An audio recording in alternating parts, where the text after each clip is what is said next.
So this is where the magic happens. Wow, 45 drives hooked you guys the math up. So look at his face. So the IT guy over here. Why? Who would do that to their hard drive?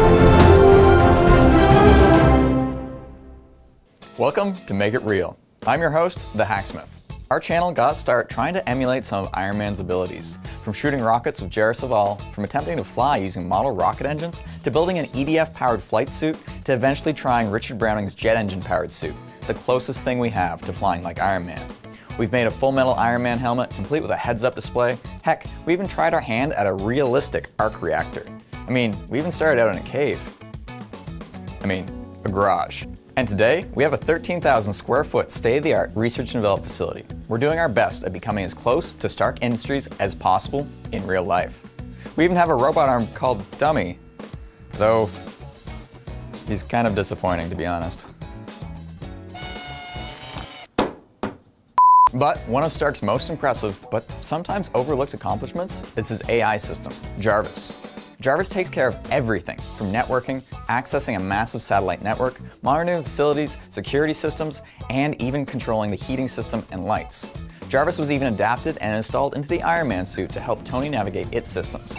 Now, I don't have a full superhero suit yet, but we do have this giant new facility, so obviously it was only a matter of time before we created our very own Jarvis. On this channel, you've seen us build a ton of really cool stuff. We take mechanical engineering to the next level. And we've even dabbled in programming and developing software apps, like the dashboard app out of our half-scale Cybertruck. But this Jarvis system is a little different, and I think we could use some help. We got in touch with a fellow Canadian that you might know and asked for his help in designing the system. He did us one better and decided to pay us a visit to help us build and install our very own Jarvis system. In fact, I think that might be him. Linus! Oh, hi! Good to see you finally. Nice to meet you. Wow. Welcome to Hacksmith Industries. This is amazing. Let's go on a tour. So this is where the magic happens. We've got about 10,000 square feet of engineering R&D That's space. Incredible. And you've even got tools for finding all the cool stuff. We're slowly trying to have all the bits and pieces that we can do any kind of Mythbusters style test that we want kind of thing. Wow, this is amazing. So, we keep all of our parts in clear IKEA bins, try and keep it organized and visible so you know exactly what's in there. We've got our tape wall with heat shrink. Heat shrink. Yeah. I love it. Over there we've got our IT office, a little more prototyping in there too. We don't even have an IT office. Feeling a little inadequate right now. Nice. I love it. What happens if I go out here? Oh. We have our Hacksmith gym, where we try and keep the team in shape. This is the first time I've been in a gym since high school. This is the easy one, isn't it? This is so cool. So anyway, this literally has 50% more torque than an F-150 2020 V8 5-liter engine. You guys want to see Linus whip a ball bearing as hard as he can at this window? Make sure you check out his video on Linus Tech Tips. So over here we have the power loader, which we're working on right now. Nice, like a working one? Oh yeah, this is our CNC plasma table. It's one of our favorite pieces of equipment. It can cut through up to 1.5 inch steel. That's my favorite piece of equipment. I don't even have one. We've got a drill press, sandblaster, giant belt sander, Tormach CNC machine, CNC lathe. We're getting an even bigger one soon. And over here we have our lunchroom. As you can see, the employees are eating lunch. Hey, even some of my employees are eating lunch. And finally, the gift shop. Well, not the gift shop, the gallery, plus the small merch gift shop. Okay, how much to buy one of these? Not for sale. You said gift shop. I misspoke. Now I gotta show you something you definitely actually know about our server room and where you can help us. Here it is. You ready to see? Oh boy, if the door's anything to go by. That doesn't work, Oh, the server works, you know. That's just our IT guy. Hold the light. Anyway, you guys are in not bad shape here. You got a pretty nice rack. Thank you. So we just need to make some key upgrades and we should be in good shape, because this is just 2 terabytes of storage for the poor editors on the other side of this wall. I will say this, it's very quiet for a server room. We'll take care of that for you. I definitely like the swing out monitor, but it's clear we've got some work to do. You want me to take it from here? Yeah. Welcome to Make It Real. I'm your host, Linus. These guys are always taking piles of scrap metal and turning them into incredible stuff, and that's exactly what we're going to be doing today. We're going to be taking the pile of scrap metal that is their server room and IT infrastructure and turning it into something truly world-class. And the best part is James may be good at this stuff, but computer stuff, maybe not his forte quite so much, and I'm going to make him build it. I don't know about you guys, but wired earbuds suck. The cables are always getting tangled, they get caught on things, it's just not convenient. Raycon wireless earbuds are the answer. The new Everyday E25s have 6 hours of playtime, seamless Bluetooth pairing, loads of bass, they fit great, and come in awesome fun colors. They sound just as amazing as other top audio brands you know, and they only cost half the price. I even use them when editing videos. And with several different earpiece sizes, you can ensure a perfect fit to isolate external noise. I even use them when doing metalwork. Speaking of fit, could you do this with a pair of wired earbuds? Plus, they're so comfortable, sometimes I forget I'm even wearing them.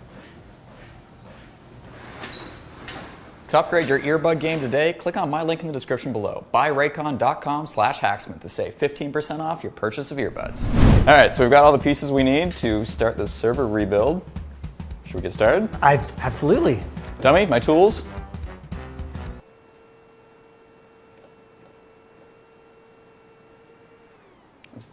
He does that sometimes.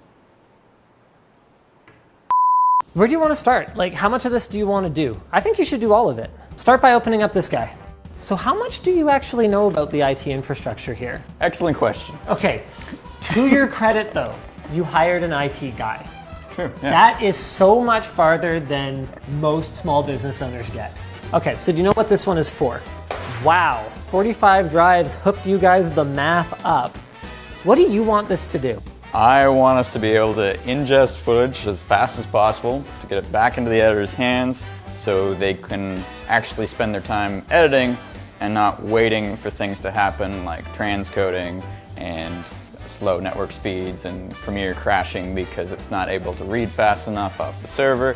Okay, so the theoretical maximum throughput to and from this thing would be the equivalent of taking 4 to 5 red megs and pulling off of them at maximum speed. So you're telling me the editing team Has no can't give me excuses. more excuses, right? That's right. I'm in danger. So I just want to pop one of these memory sticks out of here and find out. Each of these is 16 gigs, which means you guys have 128 gigs of RAM in a NAS. So look at his face. So the IT guy over here. You can have up to 32 high-speed solid-state drives in this thing, giving you, with the drives that we've procured, so these are Seagate 3.84 terabyte Iron Wolves, that would be up to, 8 times 32. About 256 terabytes of raw capacity. So yeah, you can go ahead and put that cover back on here. Now comes the hard part. Ooh. You have to put these solid-state drives into these slots. I like it. Slot 1-1. Do you actually know the current capacity of your editing server? I do. Let me find a grinder. No. 2 terabytes is what they're upgrading from. To be fair, it's the work drive. We're only editing like It's non-redundant. These drives, in the unlikely event that one failed outright, like just hard disconnect from the system, someone rogue walks into the server room, evil employee rips one out, take that, James, and leaves. No one will even notice. They could keep working off of it.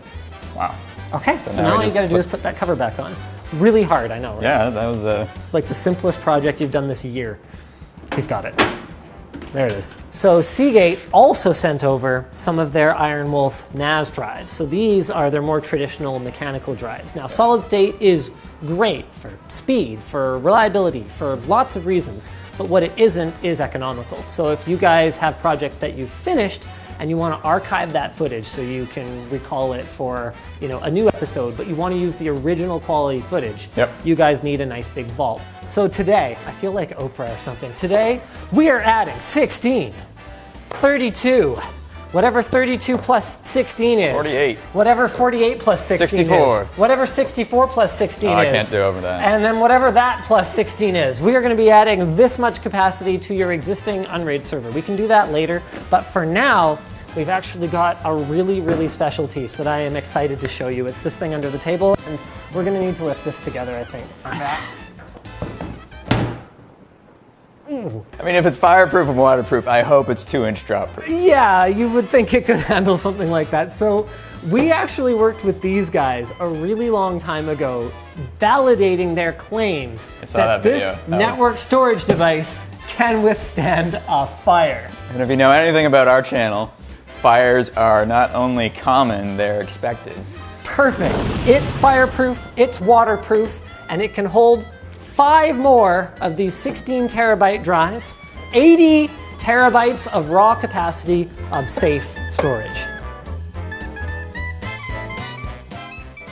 Fun fact, I was talking to some of the engineers at Seagate, and they said that they take one of the drives, put it up on its side, and just tip it over, and it goes wham, face down. They're like, no, it has to be validated for that. I'm like, why? Who would do that to their hard drive?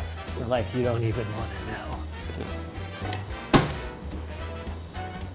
You said it can pass that test? Yeah, I did, but that doesn't mean it should.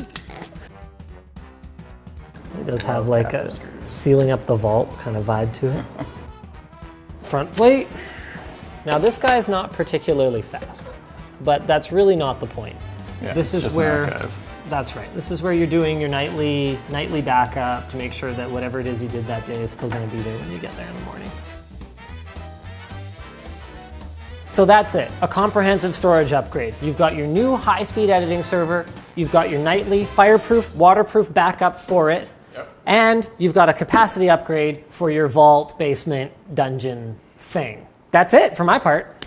All right, so this is all awesome.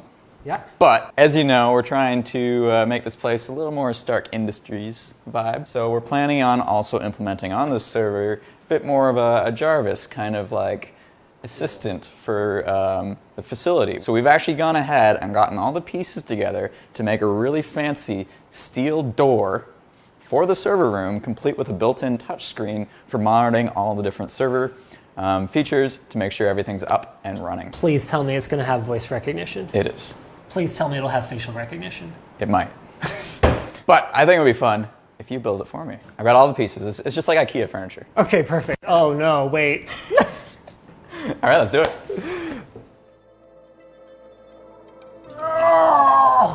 Oh, you're gonna have to carry it yourself, sorry. That's the real key, right there. Deep breaths. Through the nose. And they worked for the rest of the time in complete and utter silence. All right, let's keep going. I plan to find every label in this entire building, take it off, and put it on a little bit crooked. So you climb up and then I was gonna... 1 foot there, 1 foot there. Okay. Kinda... Oh god. Okay, too high. You're just showing off how high the scissor lift goes at this point. That harness is real junk enhancing, I will say that much. We got a flashing light.